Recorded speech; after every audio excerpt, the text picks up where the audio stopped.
History and concept of time. Division of time and the timeline. There are different methods of pre-knowing time. Time is continuous, but for our convenience, we divide it into periods. The method that we use for knocking time depends on our purpose for dividing it and the manner in which we do it. अभी आज हम जो lesson पढ़ रहे हैं उसमें हम लोग पूरा किसके बारे में पढ़ने वाले हैं? टाइम के बारे में। तो यहाँ पे क्या दिया है कि टाइम तो कंटिन्यूअस है, जैसे टाइम तो हर समय बीतता ही जा रहा है, पर हम अपने हिसाब से, हम अपने कन्वीनियंस के हिसाब से टाइम को हम लोगों ने बांट दिया है। मतलब इतने तो इतने टाइम ये काम करेंगे, हम इतने तो इतने टाइम वो काम करेंगे, मतलब ऐसे हम अपने हिसाब से हमने टाइम को डिस्ट्रीब्यूट किया है। For example, at sunrise we say it is morning now, the day has begun. जैसे सुबह होती है तो हम बोलते हैं ना मॉर्निंग हो गई, तो अभी वो मॉर्निंग मतलब क्या हमारे लिए? मॉर्निंग मतलब हमारे डे की शुरुआत है। एट सनसेट वी से it's evening now, soon it will be night. और जैसे शाम हो जाती है तब हम क्या बोलते हैं कि अभी तो शाम है और थोड़ी देर बाद क्या और रात हो जाएगा। At the end of the day it becomes dark and it is night. और जैसे ही टाइम निकलता जाता है और दिन खत्म होता जाता है, वैसे ही अंधेरा भी होता है और उस अंधेरे को हम नाइट कहते हैं। It means that we divide the day into two parts, day and night. इसका मतलब क्या है कि हम हमारे डे को 24 आवर्स को 2 पार्ट्स में डिवाइड करते हैं। एक तो है डे टाइम, जब रात हो जाती है उसे हम कहते हैं night time. Our earth rotates around its axis at a certain speed. Similarly, it also revolves around the sun. हमारा जो अर्थ है वो कैसे अपने अराउंड घूमता रहता है? अपने अराउंड मतलब समझो, अगर ये अर्थ है तो ये अपने अराउंड में घूम रहा है और ऐसे घूमते घूमते सन के अराउंड भी घूम रहा है, राइट? उसके अपने अलाउंड जो रोटेट होने का टाइम है, ठीक है, उसका एक सर्टन स्पीड है। Similarly as it revolves around the sun, और जैसे वो अपने अराउंड रोटेट होते होते उसका टाइम है, वैसे ही जब वो सन के अराउंड रिवॉल्व होता है उसका भी एक सर्टन स्पीड होता है। The sun has its own light, we receive light from the sun, however we see light only in day time, nights are dark. How does it happen? अभी ये देखो, जब डे टाइम है तब तो हमारे पास सन का उजाला है और सन के पास अपना खुद का लाइट है जो वो हमें देता है। However we see light in day time, जब हमें तो सिर्फ उजाला दिन के टाइम पे दिखता है और नाइट के टाइम पे तो डार्क हो जाता है। तो ये कैसे होता है ये अब हम आगे के लेसन में पढ़ेंगे। As the earth rotate around it axis, that part of its surface which turn towards the sun becomes brighter. ये जो हमने अभी कॉन्सेप्ट पढ़ा, इसका मैं आपको एक एग्जांपल देती हूँ। ये दो मेरे पास मार्बल लिए हुए हैं मैंने, एक को हम बना देते हैं सन, ठीक है, ये हमारा है सन और ये है हमारा अर्थ, ठीक है। अब ये देखो, जैसे ही सन यहाँ पर खड़ा है एक ही जगह पे, इसका तो सन का अपना खुद का लाइट है, ठीक है, और जो अर्थ का साइड जो सन के पास है, जो सन को फेसिंग कर रहा है, मतलब ताकि ये साइड उसको अपना सन का लाइट मिल रहा है। पर जो पीछे का साइड है, जो ये वाला साइड है जो सन के पास नहीं है, ये देखो मैंने सन, ये हमारा सन, ये हमारा अर्थ है, ठीक है। जब ये साइड मतलब ये जो सन है, ठीक है, इसका जब पूरा का पूरा लाइट हमारे अर्थ के इस साइड पे गिर रहा है तो यहाँ पे डे टाइम है और यहाँ पे क्या है? नाइट टाइम है, बिकॉज यहाँ पे उनको कुछ भी लाइट नहीं आ रहा है। वैसे ही हमारा जो अर्थ है वो क्या करता है कि खुद के अराउंड ऐसे रोटेट होता रहता है और वो ऐसे ही सन के अराउंड भी रिवॉल्व होता जाता रहता है। The part that moves away from the sun moves into darker. जैसे मैंने अभी दिखाया आपको, जो सन के साइड पे था वो था हमारा डार्क साइड, मतलब जहाँ पे बहुत सारा ब्राइट था, और जो दूसरा साइड था वो कैसे था? वो डार्क था। The Earth takes 24 hours to complete one rotation around its own axis. ये जो हमारा अर्थ है ये खुद के अराउंड रोटेट होने को, ठीक है, इसको कितना टाइम लेता है 24 आवर्स, मतलब खुद के अराउंड घूमने को, अपने ओन एक्सिस पे ऐसे घूमने को वो कितना 24 आवर्स लेता है. These 24 hours are approximately divided into 12 hours of daytime and 12 hours of night time. अब ये जो हमारा 24 hours है, जो हमारा अर्थ खुद के एक्सिस पे रोटेट होने को लेता है, उसको कैसे डिवाइड किया गया? 12 hours of daytime and 12 hours of night time. A period of daytime and the following night time together make one day. अब जो 12 hours डे का और 12 hours नाइट का दोनों मिला के 24 hours हमारा फुल डे होता है. 7 days from Monday to Sunday make 1 week. 2 weeks make a fortnight. 4 weeks make a month. अभी हमारा मंडे टू संडे मतलब आपका स्कूल स्टार्ट होने से लेके आपका स्कूल के संडे की छुट्टी तक वो 1 week होता है. और वैसे ही हमारा 2 weeks make a fortnight, 4 weeks make a month, 12 months make a year. In this manner, we reckon time in bigger and bigger unit. 1 year is followed by another, and when 100 years go by, a century is completed. वैसे ही अभी every day हमारा day 24 hours का रहता है, मतलब वैसे करके 1 साल, फिर 2 साल, ऐसे करके जब 100 इयर्स कंप्लीट होते हैं तब क्या हो जाता है? 1 सेंचुरी कंप्लीट होती है.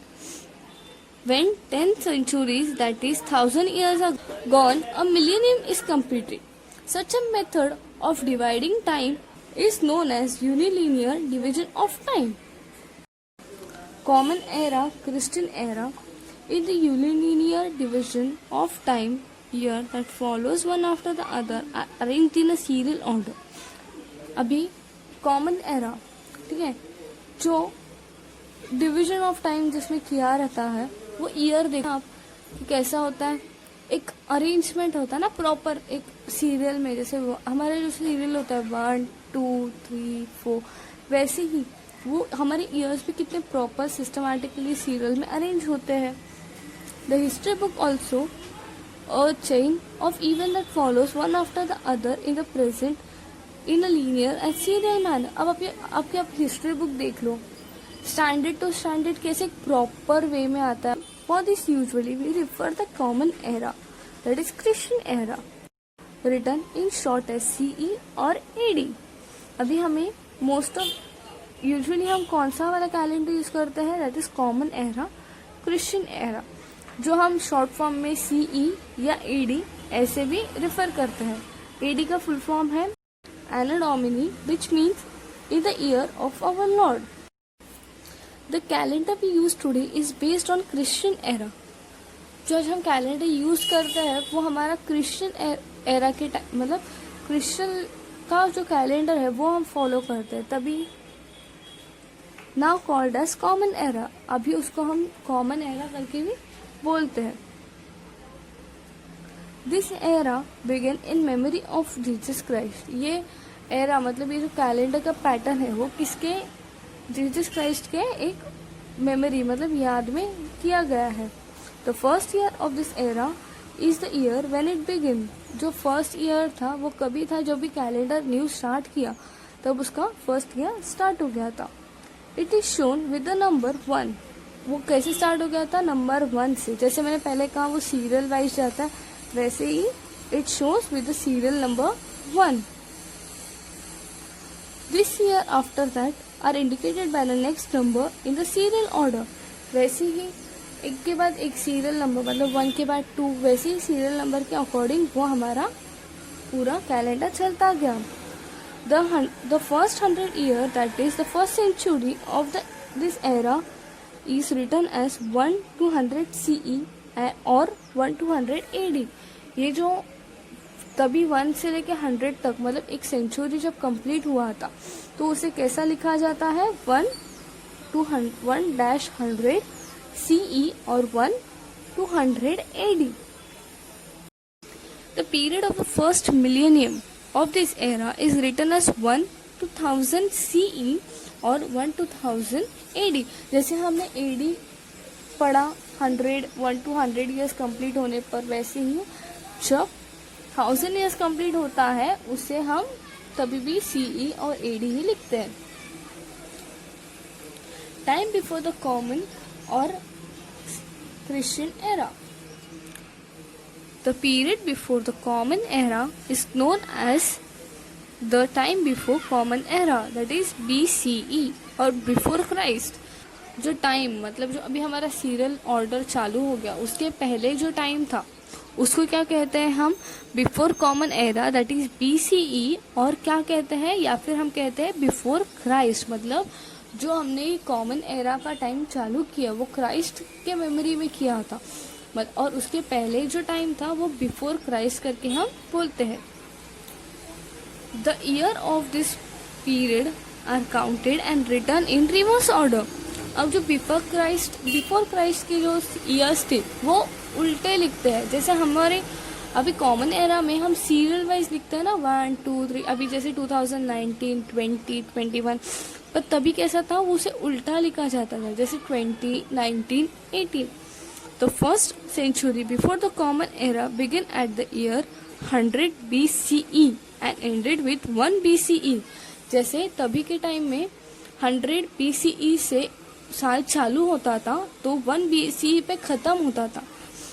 Similarly, the first millennium before the common era began with 1000 BCE and ended with 1 BCE. ही जब 1000 years कंप्लीट होता है, मतलब 1000 से स्टार्ट होता है, तो वैसे वो किसी करता है 1000, फिर उसके बाद 999, फिर 998, वैसे करके फिर वो कहाँ तक आते हैं, 1 तक आते हैं, मतलब 1 BC. So the century before the common era is indicated as 100, from 100 to 1 BCE, and then first millennium before the common era is indicated as 1000 to 1 BCE. Let us look at the examples of this method of indicating the time before the common or Christian era. The lifetime of Vardhaman Mahavir is written as 599 BC to 527 BC. The lifetime of Gautam Buddha is written as 563 BC to 483 BC. अभी देखो हम आज born होते हैं, ठीक है, तो जब तक हमारी डेथ होती है तो हमारा कैसे रहता है. आज 2008 में कोई बॉर्न हुआ और उसकी डेट 2021 में होती है या फिर 20 में होती है, तो हम ऐसे लिखते हैं ना कि 2008 to 2020. तब कैसा था कि उल्टा. जैसे देखो अब यहाँ पे गौतम बुद्ध का बर्थ कभी हुआ था, 563 में हुआ था और उनकी डेथ 483 में हुई. मतलब उल्टा उनके वहाँ पे उल्टा काउंट होता था. तब यहाँ पे एक एग्जाम्पल है, अब देख सकते हैं. उनका BC मतलब बिफोर क्राइस्ट और CE मतलब कॉमन एरा. आप देख सकते हो लाइन, ठीक है. उनका टाइम कैसा जाता था, उनका ईयर्स कैसे रिवर्स होते थे. मतलब 2000, 1500, फिर 1000, फिर 500, फिर 100, ऐसे थे. अब हम कैसे ईयर काउंट करते हैं, 100, 500, 1000, 1500 एंड 2000. जैसे आपको मैंने पहले भी एग्जांपल दिया, जैसे 2018, 19, 20. तब कैसा था, 20, 19, 18. Measurement of time and methods of measuring time. To measure time is to measure the length of time. We know the following units of measuring time: second, minute, hour, day, week, fortnight, month, year, centuries and millennium. अभी हमें time कैसे major होता है वो तो हम जानते हैं ना, कि सेकेंड्स में, minute, hour, day, week, fortnight, month, year, century, million, ऐसे करके हम अपने टाइम को मेजर करते हैं. A second is the smallest of this unit. और सबसे इन सब में ये जो सब है ना, hour, day, fortnight, year, month, centuries and millennium, इसमें सबसे छोटा क्या है यूनिट में काउंट होने वाला, वो है second. There are various methods of measuring time in different parts of the world. Of these, The widely used Christian era is the most. अभी हर एक जगह पर वर्ल्ड के डिफरेंट पार्ट्स में अलग अलग टाइम मेजर काउंट होता है, पर मोस्ट ऑफ जगह पे कौन सा कॉमन एरा या फिर क्रिश्चियन एरा, ये ही टाइम टेबल फॉलो, मतलब ईयरली पैटर्न फॉलो किया जाता है. We generally indicate a particular day by writing the date of the day. अभी हमें अगर कुछ लिखना है तो हम स्पेसिफिक डेट लिखते हैं. जैसे आज का डेट है हमारा 19 सितंबर 2020, तो हम उसको कैसे लिखेंगे, 19/September का 09 और 2020. ऐसे करके हम 19 लिखते हैं तो हम उसको डेट को और स्पेसिफाई करते हैं. The date consists of the serial numbers of that day following by the name of the serial number of the current month and the serial number of the current year. अब हम date कैसे लिखते हैं, आप देख सकते हो. जैसे हमने आज का डेट मैं यहाँ पे लिख के दिखाती हूँ 19, ये हमारा करंट डेट, करंट मंथ 09 और ये करंट हमारा ईयर जो है वो 2020. हम ऐसे करके अपना डेट लिखते हैं. There are other methods too. We have seen that the Christian era began in the memory of Jesus Christ. अभी जितना पढ़ा उससे हमें पता चल गया कि हम जो कैलेंडर फॉलो करते हैं वो क्रिश्चियन एरा का है और जो क्राइस्ट के मेमोरी में बनाया गया है. It is an age-old custom to start a new era to commemorate a special event, as for example, the coronation of great king. We know that Chhatrapati Shivaji Maharaj had started a new era or shaka known as Rajyabhishek Shaka in 1674 AD to commemorate his coronation. Shivlan Shaka and Vikram Samvat are two eras that are used in India. The founder of Islam, Prophet Muhammad, migrated from Mecca to Medina. The Hajji era was started to commemorate his event. The Parsi community in India used the Shenshai era. As you can see that different peoples, example ले लो, शिवाजी महाराज का उन्होंने दिया है, उन्होंने भी अपना एक अलग एरा स्टार्ट किया. शालिवाहन शाखा एंड विक्रम संवत, ये दो अलग एरा थे. और जब इस्लाम के प्रॉफिट मोहम्मद जब माइग्रेट हुए मक्का से मदीना तक, तो उनका भी एक अलग उन्होंने एरा, हिजारी एरा करके चालू किया. वैसे ही जब पारसी लोगों का उनका भी था इंडिया में, तो उन्होंने भी शहनशाही एरा स्टार्ट किया. ऐसे हर एक लोगों ने, जैसे क्राइस्ट, जीसस क्राइस्ट की याद में जैसे उन्होंने क्रिश्चियन एरा स्टार्ट किया, वैसे ही अलग अलग लोगों ने उनके याद में अलग अलग एरा स्टार्ट किए. Here they have given important life events of Chhatrapati Shivaji Maharaj, that is from 1630 AD to 1680 AD. अब शिवाजी महाराज का बर्थ कभी हुआ था, 1630. ओथ ऑफ स्वराज कब हुआ, लिया था उन्होंने 1645. Escape from Agra 1666. कोरोनेशन कब किया था उन्होंने, 1674. और डेथ कब हुई थी उनकी, 1680. Historical period.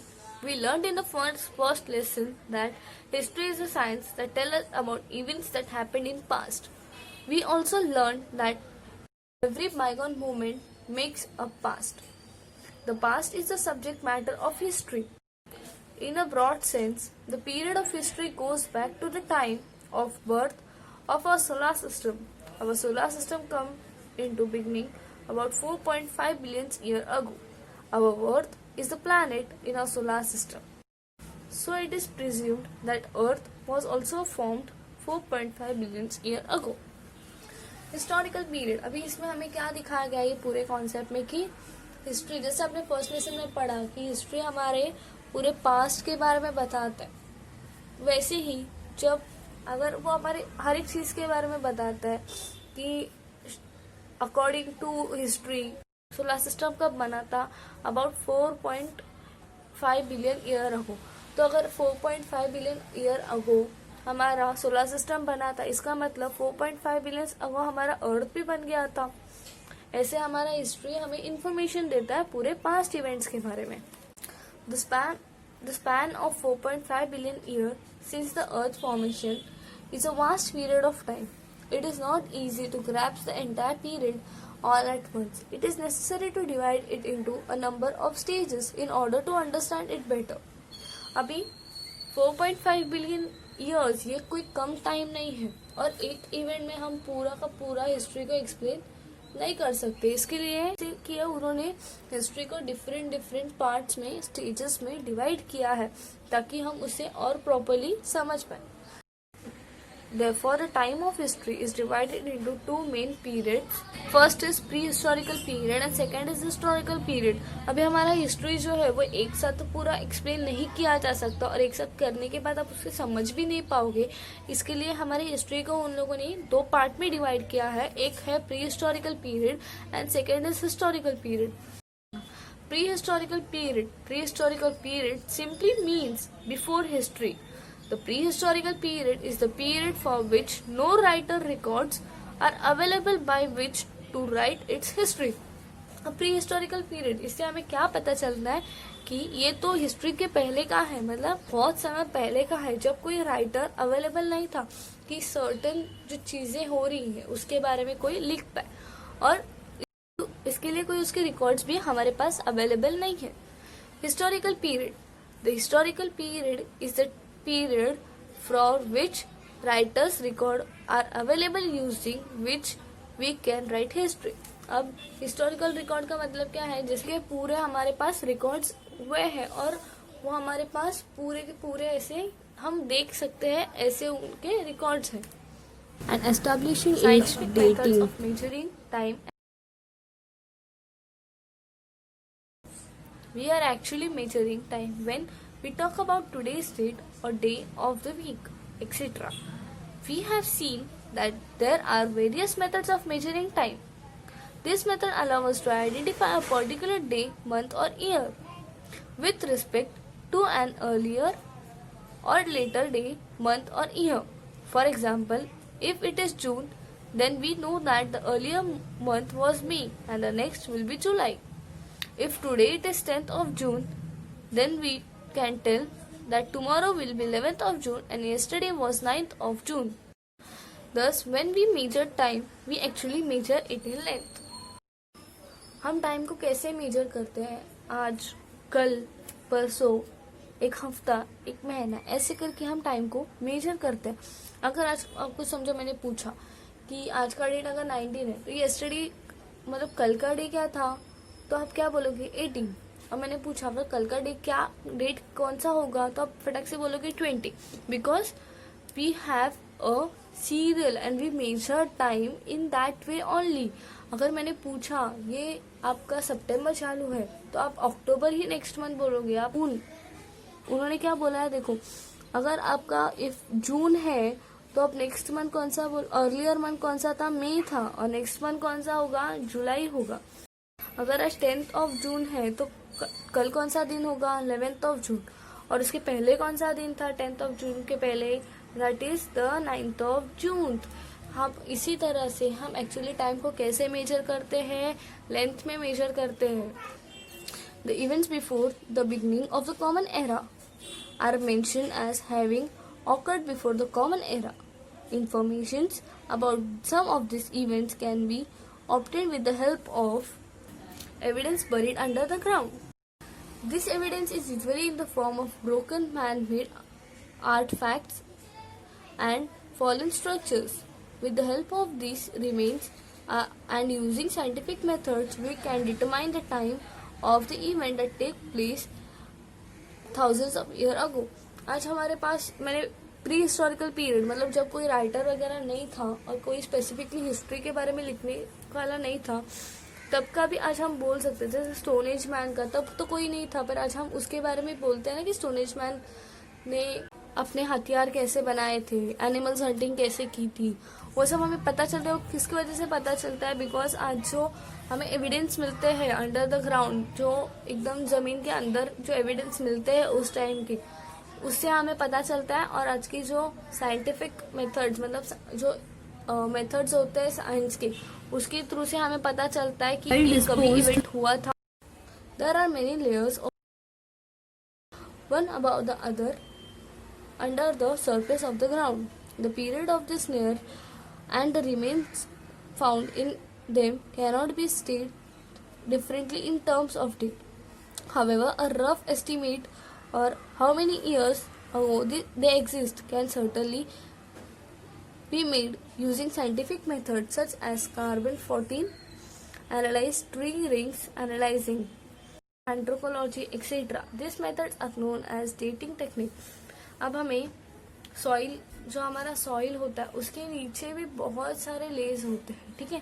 तो उससे हमें क्या पता चलता है कि उन सॉइल्स में वो कितने पुराने हैं, और उसके अंदर जो हमें बरीड कुछ भी मिलता है, मैन मेड, आर्टिफिशियल, जो कुछ भी पहले का था वो सब मिलता है, वो उसके थ्रू हम एग्जैक्ट एज, मतलब कितने साल पुराना है, कितना पुराना है, वो हम नहीं पता लगा सकते, पर एस्टीमेट उसका डेट निकाल सकते हैं। किससे? कार्बन-14 एनालाइजिंग और ट्री रिंग्स। ट्री रिंग्स मतलब क्या होता है? अगर आप किसी ब्रांच को काटोगे, कभी काटोगे, देखोगे उस पे, समझिए ब्रांच है, ठीक है, उस पे जो ये रिंग्स होते हैं राउंड राउंड राउंड, उससे पता चलता है कि वो कितना पुराना ट्री होगा। By using this dating technique, we learn how old the layer of soil and the remain found in them. Then we can determine the period approximately. For example, if an earthen pot is estimated to be 5,000 years old with the help of dating technique, we can say that the earthen pots date back roughly to 3000 BC. Then we can conclude that the period of culture of which the pot belong must be 3000 BC.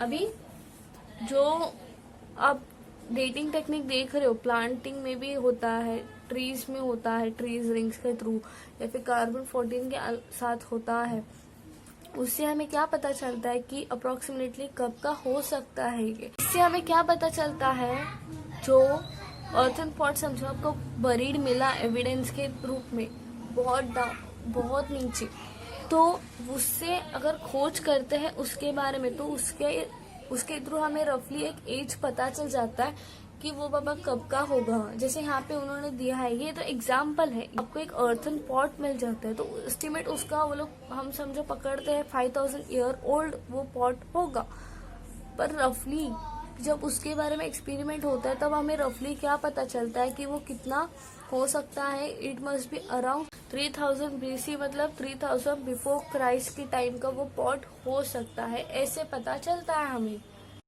तो इस तरह मैंने history and the concept of time ये lesson complete कर दिया है। इसके second part of video में मैं क्वेश्चन आंसर्स देने वाली हूँ, तो आप चैनल को सब्सक्राइब कीजिए और वीडियो अच्छा लगा हो तो लाइक कीजिए। Thank you.